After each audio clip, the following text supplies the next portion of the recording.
Protection des semences 2.0 et comme pour chacun des chapitres que l'on va ouvrir ce matin, je vous rappelle protection des semences, progrès variétal et puis enfin protéines végétales, on va tout de suite donner la parole à des agriculteurs sur le terrain qui nous donnent leur point de vue sur précisément ce premier sujet, la protection des semences qu'on a choisi d'appeler 2.0. C'est parti.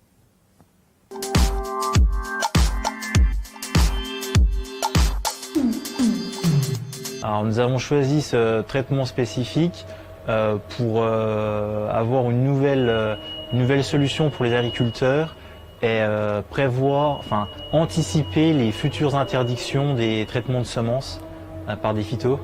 C'est aussi pour avoir une solution pour l'agriculture biologique.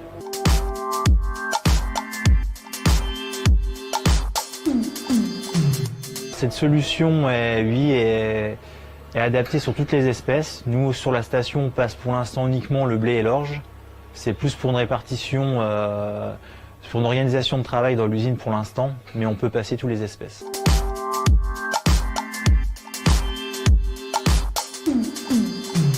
L'avantage de cette technologie, c'est que ce soit autant pour les opérateurs dans la station de semences ou que l'agriculteur en champ, il n'a plus de contact avec les phytos.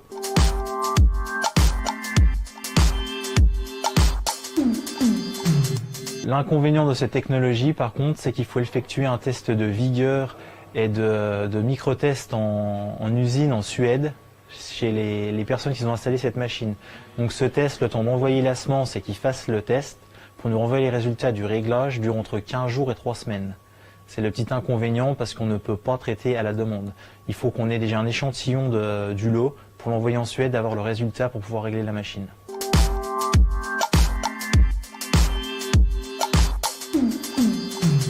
Les quantités qu'on arrive à traiter pour l'instant, donc on ne fait que d'augmenter. Cette année, par exemple, nous avons traité 34 000 quintaux sur la station. Et avec moi sur le plateau, nous ont rejoint Flora Limage. Bonjour Flora, vous êtes la responsable des affaires techniques et réglementaires de l'IBMA. L'IBMA, en un mot, c'est l'Association des entreprises françaises des produits de biocontrôle. Bonjour. En face de vous, bonjour Flora, en face de vous, Laurent Largan, le directeur, je vais y arriver, pardon, de l'AFAIA. l'AFAIA, syndicat professionnel pour la filière support de culture, paillage, fertilisants organiques et enfin biostimulants. Et Aymeric Desaubry, qui est responsable du service semences d'Agora, une coopérative en Picardie, pour vous localiser, Aymeric, dans cette vaste France agricole. Ensemble, on va évoquer ce sujet très large et on va voir après comment chacun peut avoir une contribution de la protection des semences que l'on a choisi de qualifier de 2.0, en essayant de voir les enjeux, les voies d'évolution, les nouvelles techniques qui sont en train d'être testées. On va démarrer ensemble, Laurent, donc pour l'AFAIA. Comment on pourrait, j'allais dire, faire l'état des lieux, faire brosser le tableau général, protection des semences 2.0 et les enjeux qu'il faut être capable d'adresser? Alors, nous, en ce qui nous concerne, effectivement, les produits que vendent nos adhérents ne sont pas directement sur la protection, donc ce ne sont pas des produits phytosanitaires. Les produits qui peuvent être utilisés sur les semences dans les familles que nos adhérents font, ce sont plutôt des biostimulants. Donc là, on est du côté des fertilisants au sens large. Mais cela dit, on a un point commun, c'est qu'on apporte à la plante des éléments qui vont lui permettre de mieux pousser, donc de mieux absorber les éléments nutritifs, de mieux résister au stress et différentes choses comme ça qui font les fonctions des biostimulants. Je vais faire mon grand naïf, et je suis là quand même pour ça. Ouais. Qu'est-ce qu'il y a de mieux à faire si on se projette à, je sais pas, 2 ans, 3 ans, 5 ans, parfois même 10 ans, parce que le temps peut être long dans ces sujets-là. Qu'est-ce que votre filière permet d'ouvrir comme perspective? La perspective, c'est d'associer mieux les produits de protection des plantes avec les produits fertilisants. Donc ça, c'est quand même intéressant. Il n'y a pas que les phytos qui vont aider les plantes à pousser. Parmi les grandes fonctions des biostimulants, on a notamment la fonction d'améliorer la résistance au stress abiotique. Donc c'est quand même extrêmement important en conditions de sécheresse, par exemple. Donc on a des choses à apporter. Et ensuite, d'un point de vue plus général, le développement des biostimulants sur les cultures, c'est un marché aujourd'hui qui est vraiment centré sur les productions spécialisées.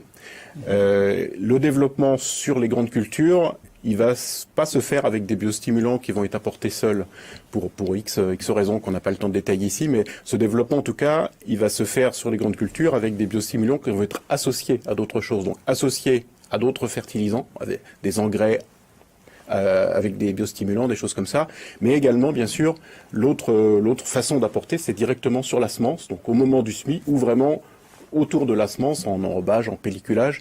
Donc ça, c'est un axe majeur que nos adhérents travaillent beaucoup parce que ça va être le vecteur. En fait, la semence va être le vecteur pour pouvoir amener les biostimulants sur les grandes cultures et amener leur fonction. Est-ce que ces perspectives vous semblent aujourd'hui largement connues, partagées, acceptées? Ça fait partie des actions. D'ailleurs, c'est aussi pour ça que je suis ici. Ça fait partie des actions. On a parmi les actions d'AFAIA qui sont des actions syndicales. Finalement, au départ, on a aussi beaucoup d'actions de communication, de formation. On pourrait le dire. On fait du prosélytisme pour continuer sur votre thématique. Donc, c'est de l'évangélisation pour mieux connaître les biostimulants, informer les agriculteurs, mais pas seulement les agriculteurs, déjà également toute la filière, c'est-à-dire la prescription et la distribution agricole. On a des éléments qui nous confortent, c'est que la définition des biostimulants, elle vient d'être mise en place au niveau européen. Donc il y a un nouveau règlement européen qui va être en place à partir de juillet 2022 qui intègre les biostimulants. Donc il y a une reconnaissance du nom déjà, que c'est pas évident, du concept, c'est-à-dire des grandes fonctions qui leur sont associées. Donc tous les voyants sont au vert, ou toutes les planètes sont alignées pour penser que finalement ce développement va se faire. Donc pour le coup, il y a une voie qui s'ouvre dans laquelle vous êtes prêt à vous engouffrer. Dans laquelle on est déjà largement engagé, on est prêt à s'engager encore plus en tout cas, oui. On change de point de vue et on va voir Flora Limache. Vous, c'est l'IBMA. Alors bon, on est tous de toute façon autour du même sujet globalement, sauf que vous prenez pas par le même prisme et par le même sujet. Même question pour démarrer, votre regard sur ce grand enjeu de la protection 2.0. En gros, ce qu'il faudrait faire d'encore mieux. Oui, merci pour l'invitation à cette table ronde.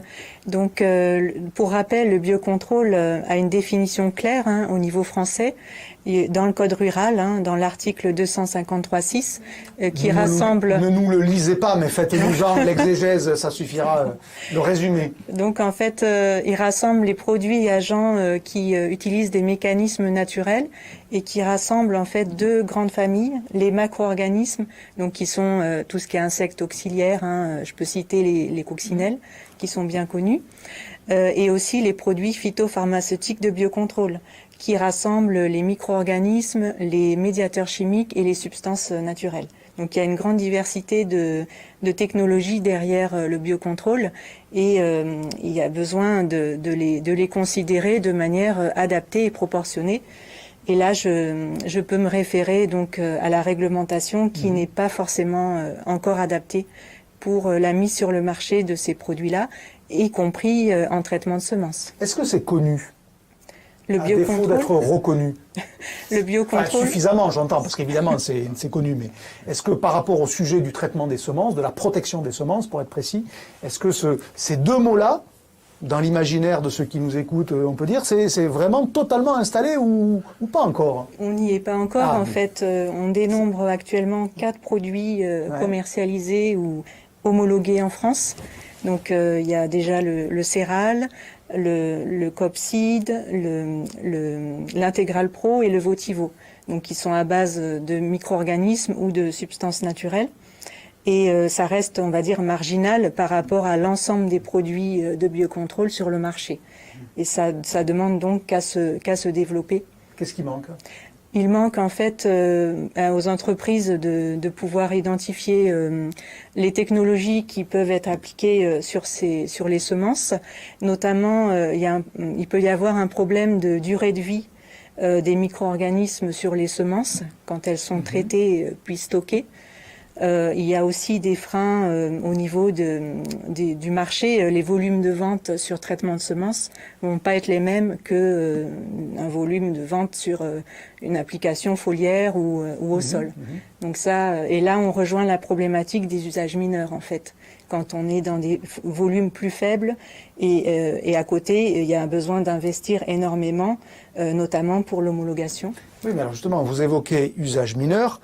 La question, ce serait un peu, est-ce que petit usage peut devenir plus grand usage, j'allais dire, et qu'est-ce qui manque pour passer d'un état à l'autre? Il manque que les entreprises poursuivent davantage de projets de recherche. Et aussi, il y a des travaux côté recherche publique qui sont en cours. On peut citer le projet Succeed. Succeed, ouais. Voilà, Alors, un mot sur ce projet pour ceux qui éventuellement n'enverraient pas tous les contours de manière précise, et surtout ce que ça ouvre comme perspective, encore une fois. Bon, déjà, je voulais juste mentionner que les entreprises de biocontrôle travaillent déjà sur des solutions traitement de semences. On a fait une enquête qui mentionne que il y a 15 traitements de semences qui sont en voie de R&D. Les entreprises aussi, au niveau 73%, ont répondu positivement sur des travaux en cours sur les traitements de semences. Et donc, d'ici 3 ans, il y a des choses qui vont arriver sur le marché. Et côté recherche, donc avec ce projet Succeed, il y aura aussi beaucoup d'innovations puisque le projet vise à se pencher sur des substances naturelles qui vont stimuler la défense des plantes. Il y a aussi des travaux prévus sur les micro-organismes en consortia, c'est-à-dire plusieurs micro-organismes bénéfiques qui seraient associés et utilisés sur semences, et aussi des travaux sur les exudats des plantes, en fait, qui permettent soit d'attirer des micro-organismes bénéfiques autour de la plante, ou alors de repousser des agents pathogènes. Donc c'est une innovation qui arrive, qui sera là, on va dire, d'ici une dizaine d'années. Sur le marché. Le terme plus général de ce projet Succeed, c'est quelle échéance? Au-delà de ce cas précis. Oui, le projet, il vient de commencer jusqu'à 2025. Jusqu'à 2025, d'accord. Okay. Il y aura aussi des travaux sur la formulation, qui est une partie importante pour ce sujet-là, et sur l'acceptabilité aussi par les agriculteurs et les citoyens. Dans vos membres, vous avez notamment Terrena Semences. On va aller jeter un petit coup d'œil avec Vincent Béguier qui répond à différentes questions, notamment sur celle de savoir comment ces traitements agissent. Et puis, je vous l'ai promis tout à l'heure pour démarrer, on écoutera ces agriculteurs de manière plus générale sur la protection des semences dans quelques minutes, le temps de recaler le film qui nous a échappé. Mais on va tout de suite chez Terrena Semences avec Vincent Béguier.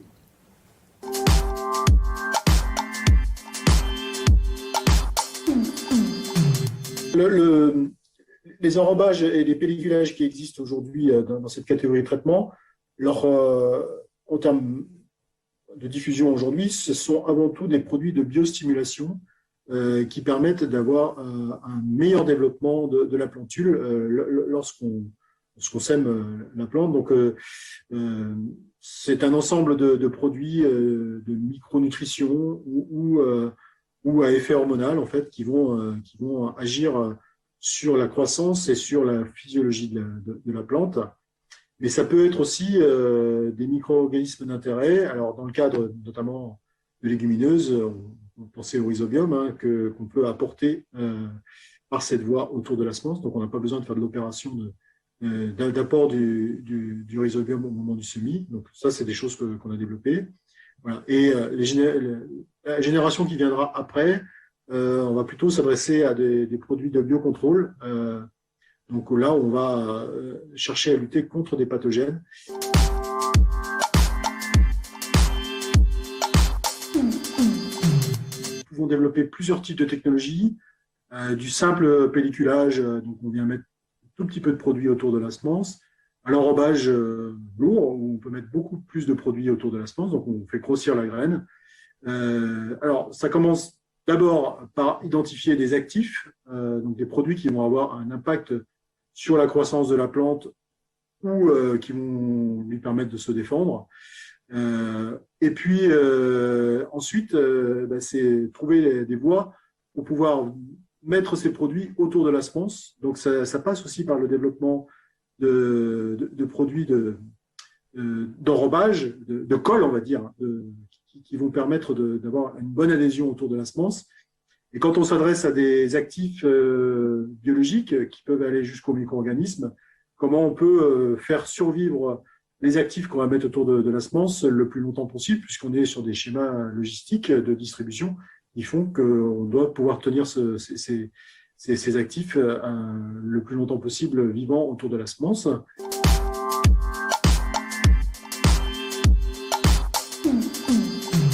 Aujourd'hui, nous le trouvons sur des plantes fourragères, notamment la luzerne, qui a ce type d'approche. On le trouve également sur céréales à paille. On peut le trouver aussi sur du maïs, sur du tournesol. Et puis, il y a un travail également qui est fait sur certaines potagères.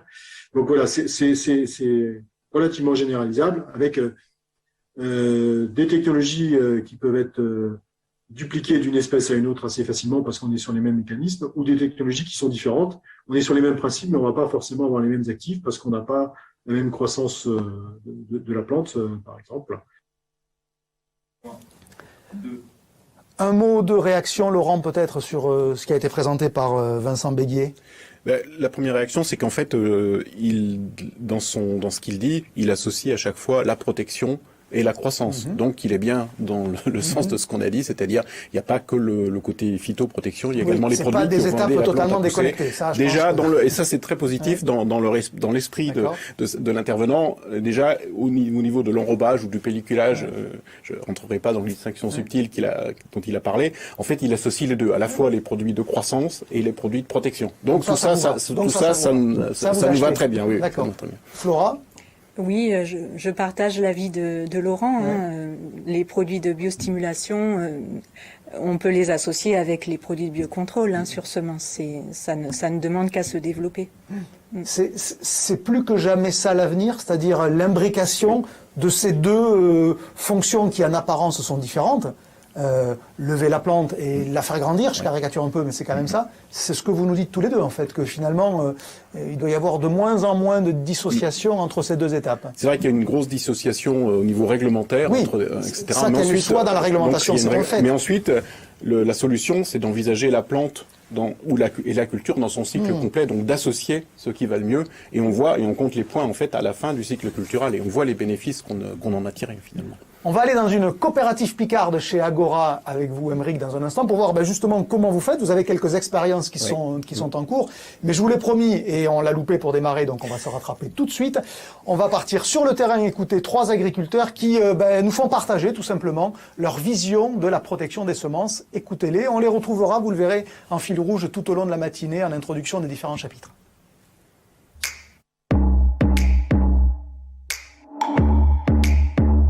Alors oui, parce qu'on n'a toujours pas trouvé de meilleure alternative pour lutter contre certaines maladies telles que la carie sur blé, le pied inverse quand on fait du blé sur blé, ou même le charbon dans les orges. Alors globalement oui, moi sur quasiment toutes mes céréales je mets des traitements de semences. Après sur toute la partie, certaines graines n'en ont pas besoin, par exemple les févroles, je fais pas de traitement de semences, mais aujourd'hui tout ce qui est blé, orge, même les maïs, tout ça c'est en traitement de semences.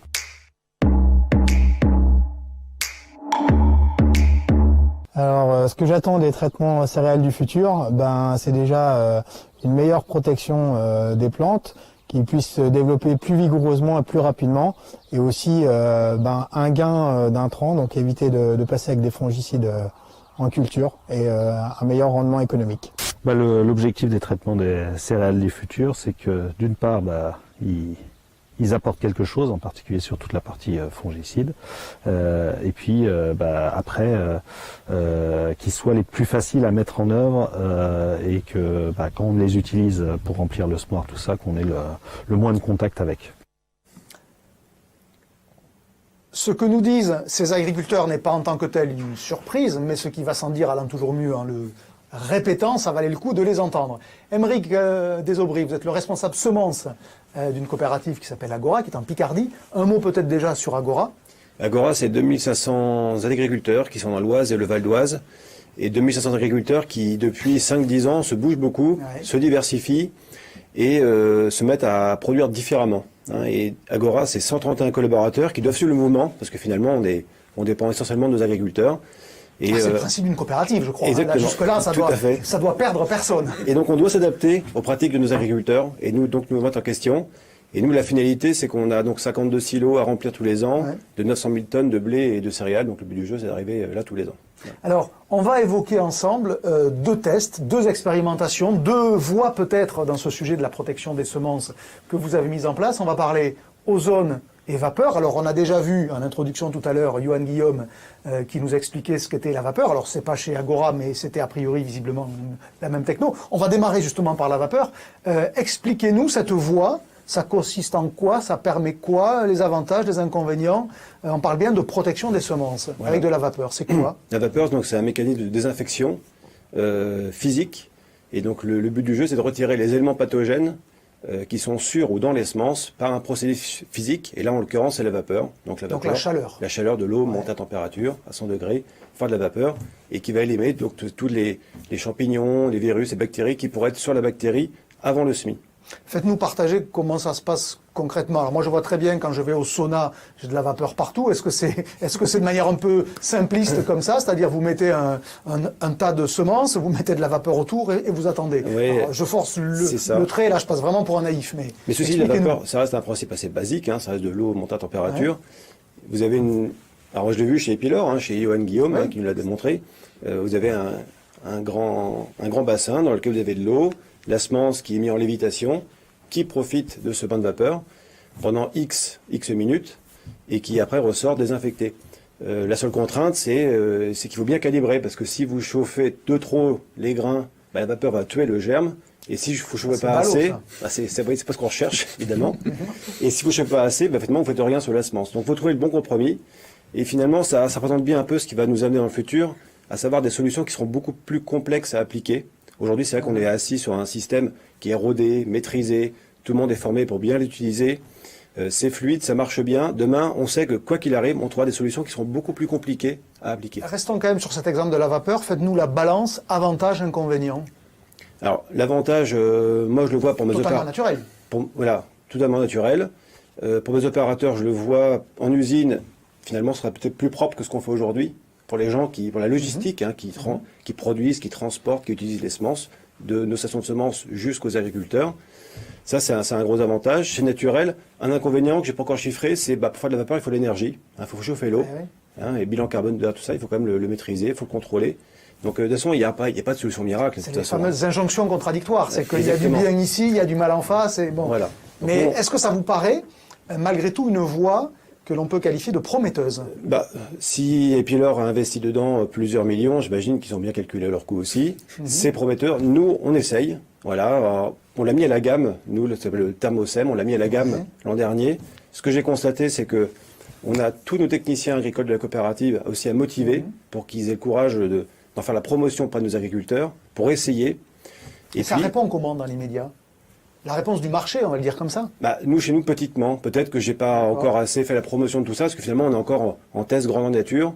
Et finalement, j'ai aussi, moi, besoin de me faire des convictions dessus, d'acquérir de la connaissance, voir dans quel cas ça marche bien, dans quel cas ça marche un petit peu moins bien. Pour l'instant, on essaie grandeur nature.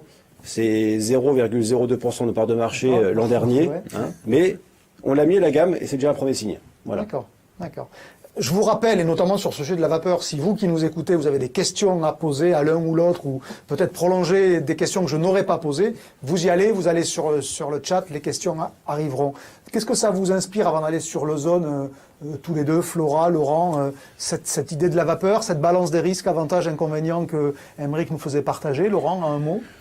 Oui, c'est exactement. Enfin, ce sont des questions qu'on se pose toujours, c'est-à-dire que la solution va apporter éventuellement une solution naturelle, mais le bilan global ou l'impact environnemental global, souvent on est trompé par notre propre impression. Il faut vraiment aller le mesurer correctement. Et je sais que la filière semences travaille aussi sur ces questions. En tout cas, nous, sur nos métiers, on travaille sur ces questions d'impact. C'est assez compliqué. Et le juste un deuxième point où je partage ce qui a été dit, c'est que toutes ces solutions, elles sont pas forcément simples. Donc, il faut C'est pour ça qu'il y a un gros besoin de former les gens, d'informer, parce que c'est pas le bouton qu'on appuie et ça marche. Il faut adapter le dosage, adapter à chaque Oui, espèce. parce que là, on a bien dit faire de la vapeur, ça paraît très simple, mais trouver la bonne température pour pas tuer le germe, mais tuer les pathogènes. Le principe est très simple. Ensuite, la mise en application n'est pas si facile. Flora, qu'est-ce que ça vous inspire, cette perspective-là, ouverte? Eh bien, je trouve que, bon, se poser la question de la balance bénéfice-risque, on se la pose aussi au niveau du biocontrôle. Donc, tout ça, c'est des notions familières. Et les méthodes physiques font partie des méthodes de protection intégrée. Hein. Donc, pour nous, ça fait partie aussi ça peut faire partie des itinéraires techniques de protection des plantes.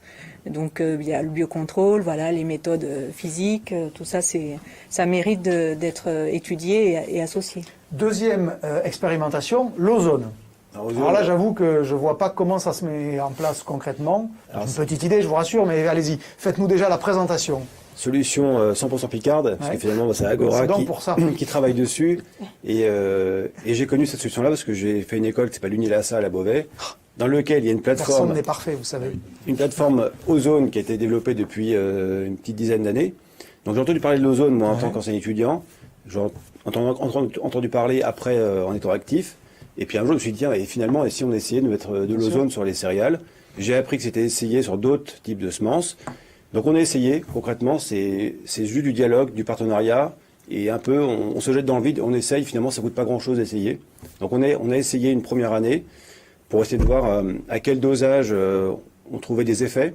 On a essayé une deuxième année, on a réaffiné un peu la fenêtre de dosage pour voir si en baissant les dosages, on avait toujours un certain effet. Et puis on s'aperçoit que oui, il y a un intérêt, donc c'est un peu comme la vapeur, sauf qu'au lieu de mettre de la vapeur dans une grosse bassine, vous mettez de l'ozone. L'ozone qui est un gaz, on le rappelle. Voilà, donc c'est O3, c'est un dérivé de l'oxygène. Oula. Voilà. Donc vous mettez, et alors l'avantage de l'ozone, ce qui est super, c'est que c'est un produit qui a une durée de vie de 20 secondes. Ah oui, d'accord. 20 minutes. Et donc... très court dans tous les cas. Hein. Très court, ce qui fait que c'est une molécule qui ne s'accumule pas. D'accord. Si vous l'appliquez, ça se désinfecte, et après, elle disparaît, elle devient de l'oxygène. Donc c'est un avantage par rapport à ça. Après, bien sûr, l'ozone, il faut le générer. Générer l'ozone, ça demande aussi du courant. Pour produire c'est l'oxygène sur lequel on fait un impact électrique, ça fait de l'ozone. Donc ça demande aussi l'énergie, il faut aussi calculer tout ça. Il y a un effet intéressant en termes de désinfection. Et selon l'INASAL, il faut aussi qu'on regarde nos civeaux, il y a peut-être aussi un effet au niveau de la stimulation des plantes. L'ozone à faible dose peut aussi avoir un effet stimulant. Sur la germination? Sur le développement de la plante? Non, pour stimuler le système de nutrition des plantes. A priori, il y a peut-être un petit... Alors, je vais avancer un petit peu là-dessus. J'ai pas encore les conclusions. Ça fait que 2 ans qu'on regarde tout ça. On avance avec l'Uni-la-Salle. Là, on travaille notamment avec l'Uni-la-Salle et aussi l'UFS pour essayer de voir comment on pourrait aller plus loin, plus vite, trouver d'autres moyens pour faire avancer la technologie. Qui, je rappelle aujourd'hui, n'est pas du tout reconnu. Il y a encore tout un travail d'homologation à faire, notamment pour l'application sur céréales, pour les semences de céréales. Je vous en parle un peu en primeur, mais il y a encore beaucoup de travail. Alors, je vais faire mon grand candide, mais j'adore ça. Si c'est pas reconnu et que vous le faites, ça veut dire que les lots que vous protégez comme ça n'ont pas de vie derrière. Hein. C'est-à-dire que... Qu'est-ce que vous faites après concrètement si c'est pas homologué? Non, nous, on prend des semences de la station de semences, on les envoie chez l'Uni-la-Salle, dans la plateforme zone.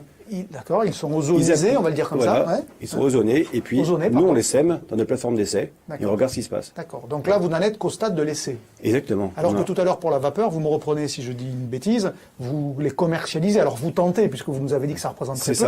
C'est-à-dire, on a franchi une étape supplémentaire avec la vapeur qui n'a pas été franchie sur l'ozone. Voilà, c'est une technologie qui a été développée dans les pays du Nord, le Danemark de mémoire, et qui est arrivée chez nous sur la semence céréale chez Epilor et sur le lin dans l'ouest de la France. Donc c'est reconnu, c'est homologué, c'est mis en place, c'est en mode de vulgarisation. L'ozone n'est pas encore à ce stade-là. Sans vous demander de vous mouiller, bien sûr, mais les perspectives que vous y voyez sur la base des... Ça fait déjà 2 ans que vous regardez ce sujet. Oui. Les perspectives, elles sont intéressantes parce que je vous dis, moins on en met, plus c'est efficace. Donc ça, c'est une bonne nouvelle au niveau économique parce que finalement, moins on en met, moins on a un produit d'ozone. Donc le bilan sera positif. Après, vous dire ce qu'on va en tirer, je sais pas encore trop. J'ai de l'espoir derrière tout ça. J'ai de l'espoir parce qu'en fait, finalement, on va avoir besoin de trouver des solutions. Donc il faut chercher. C'est une piste, ça nous met aussi en mouvement, si vous voulez. Moi, je suis content de venir ici parce que je découvre aussi des institutions. Le fait d'en parler, on en parle des gens qui travaillent aussi sur la thématique, on se met en dialogue, et finalement, c'est ce dialogue-là qui fera qu'on arrivera à trouver des solutions et les faire combiner. Quelle est l'acceptabilité à vos yeux de l'ozone comme technologie de protection des semences? Le mot ozone, il n'est pas forcément bien connoté.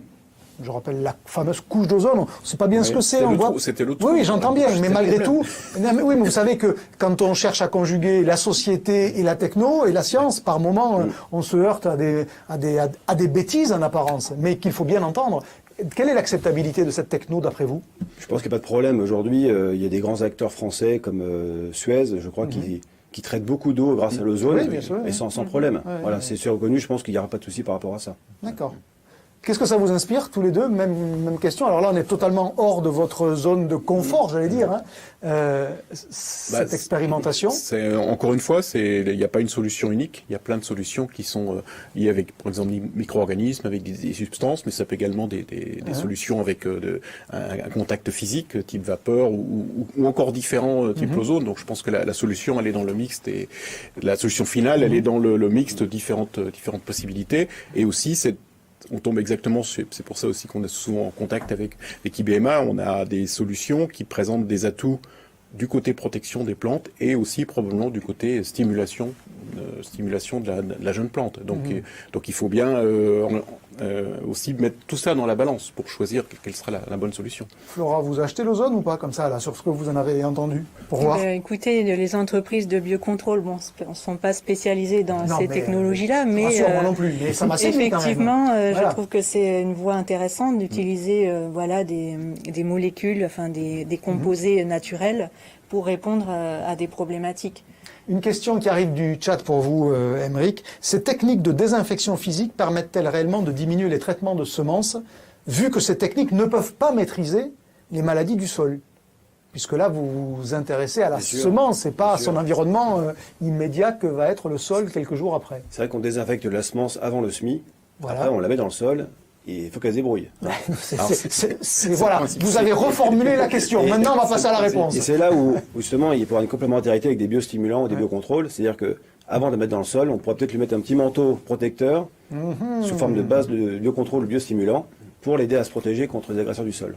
Effectivement, je rebondis sur ce que dit Aymeric. Vous êtes intéressé. Si on traite la semence avec un micro-organisme qui va être, qui agit contre des maladies du sol, on va pouvoir assurer une protection de la plante. L'amélioration du sol, en fait, faire en sorte que le sol soit plus accueillant pour les plantes. Finalement, ça fait partie des objectifs de beaucoup de biostimulants, cet aspect-là. Une question pour vous deux, qui est arrivée aussi à distance. Les approches biocontrôle et biostimulants, donc vous deux, sont très bien acceptées par les consommateurs, probablement parce qu'il y a le mot bio et que ça fait bien, je ne sais pas, mais voilà. Et donc on vous demande, contrairement aux phytosanitaires traditionnels qui eux sont beaucoup moins acceptés, probablement parce qu'il y a le mot phyto dedans, on en revient toujours à ça, comment faire une force de ce qui est... Je relis la question, est plutôt bien accepté. Comment faire une force de cette technique, de cette technologie-là? Ah, là je vous ai coincé. Enfin, c'est pas moi qui ai posé la question. Enfin, ce que tu disais à l'instant, c'est-à-dire qu'on a beaucoup de contacts, on a beaucoup de choses en commun. Flora parlait du projet Succit, par exemple, on est également partenaire de ce projet. L'essentiel, je crois, pour garder la bonne image de ces deux familles de produits, c'est de faire le plus possible de choses ensemble et surtout pas tomber dans l'écueil qui serait de les opposer, en fait. Donc et c'est tout le sens, en tout cas nous. Oui, mais la question est comment faire une force de cette acceptabilité par la société qui est sans doute plus forte que les méthodes plus traditionnelles, plus classiques, plus anciennes. Oui, c'est ça, elle est intéressante cette question, parce qu'elle dit à la fois le potentiel que vous avez, mais elle vous demande comment faire pour l'exploiter au mieux. Ça permet, si on fait une analyse complète du cycle d'agriculture, de montrer qu'avec ces produits, on réduit le nombre d'intrants phyto pour le biocontrôle, on réduit aussi potentiellement avec les biostimulants le besoin de fertilisants d'origine non renouvelable. Donc il y a des arguments sur ce côté justement promotion des fertilisants renouvelables, ou en tout cas réduction de la consommation de fertilisants renouvelables. Donc, moins de consommation de ressources. Moins de consommation de ressources, que ce soit des fertilisants issus de synthèse, que ce soit des fertilisants issus d'extraction minière. Donc c'est là-dessus qu'on joue. Un mot, Flora, là-dessus, qu'est-ce que vous avez à raconter, j'allais dire? Oui, je rejoins aussi ce que dit Laurent. Pour le biocontrôle, il permet de répondre aux enjeux du plan national éco-phyto, qui vise à réduire l'utilisation des pesticides conventionnels. Donc le biocontrôle est associé avec le biostimulant, mais nous on est vraiment sur tout ce qui est bioagresseurs, ravageurs, maladies. Ça permet de répondre à ces enjeux-là qui sont forts pour la société. Posez-vous aussi les questions qui vous passent par la tête en écoutant nos différents intervenants, que je remercie puisque nous sommes arrivés à la fin de cette première séquence. Il est 9h55, l'heure d'ouvrir le deuxième chapitre. On va parler progrès pariétal.